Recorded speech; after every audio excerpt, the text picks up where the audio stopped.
ദുഃഖകരമായ കാര്യമാണ്. ബാക്കി ഞാൻ പറഞ്ഞല്ലോ, ഇതിൻ്റെ ഈ പറഞ്ഞ ഞാൻ എങ്ങനെ ഇൻഫോംഡ് ആയി എന്നുള്ളതിൻ്റെ അടിസ്ഥാനത്തിലാണ് ഞാൻ നിങ്ങളോട് പറഞ്ഞത് അല്ലേ. അപ്പോൾ ഞാനിനി അത് ചെയ്യാവുന്ന എന്താണ്, നിങ്ങൾ ഈ പറഞ്ഞ കാര്യങ്ങളൊക്കെ തന്നെ ഇത് അത് നമുക്ക് ജില്ലാ കളക്ടർ അത് HDCയുടെ ചെയർമാൻ കൂടിയാണല്ലോ. തൊട്ടപ്പുറത്ത് തന്നെ രോഗികളുണ്ടായിരുന്നു. അവരുടെ കൂട്ടിരിപ്പുകാർ ഇന്നും ഈ ആശുപത്രിയിലുണ്ട്. അവരോട് ചോദിച്ചാൽ മനസ്സിലാക്കാവുന്നതുള്ളൂ. ശരി, വീഴ്ച ഉണ്ടായി എന്ന് സമ്മതിക്കാൻ കഴിയുന്നുണ്ടോ? അല്ല, അത് പരിശോധിക്കട്ടെ.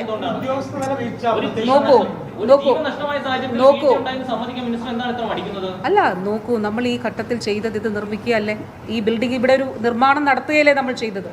ആ നിർമ്മാണം കെട്ടിടമാണ്, സംസ്ഥാനത്തെ ഏറ്റവും പ്രധാനപ്പെട്ട ആതുര ആലയമാണ്. അവിടെ ഇത്ര പഴക്കമുള്ള ഒരു കെട്ടിടം നിലനിൽക്കുന്നു എന്നുള്ളതാണ് ഏറ്റവും വലിയ വീഴ്ച. അവിടെ ആ രോഗികൾ പോകുന്നു, ആ കെട്ടിടം തകർന്നുകൊണ്ട് ഒരാൾ മരിച്ചു. അതിന്റെ ഉത്തരവാദിത്തം മിനിസ്റ്റർ ഏറ്റെടുക്കേണ്ടതല്ലേ? നോക്കൂ, ഇത് ഈ ഘട്ടത്തിൽ നമ്മൾ ചെയ്തത് എന്താണെന്ന് പറയൂ. ഈ 567 കോടി രൂപ അനുവദിച്ചുകൊണ്ട് ഈ കെട്ടിടം നിർമ്മിക്കുകയാണോ കാലഘട്ടത്തിൽ ചെയ്തത്?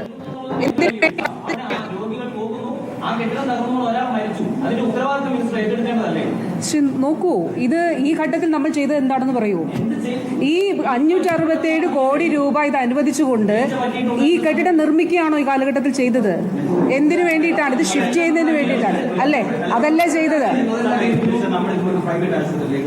അവരൊരു ചെറിയ സെറ്റപ്പ് വെച്ചിട്ട് അവർ ആ ചികിത്സ തുടർന്നുകൊണ്ടാണ് അവർ മുകളിലേക്ക് പോകുന്നത്. ഇതിപ്പോ ഈ കെട്ടിടത്തിൽ മിനിസ്റ്റർ തന്നെ പോയിട്ടുണ്ടായിരുന്നു.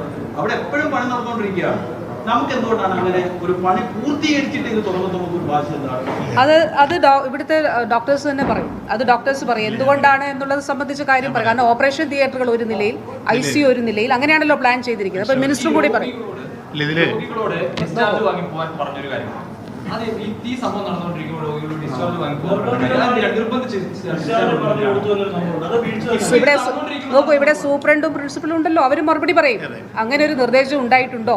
അവർ പറയും, മറുപടി പറയും. അവർ പറയുമല്ലോ,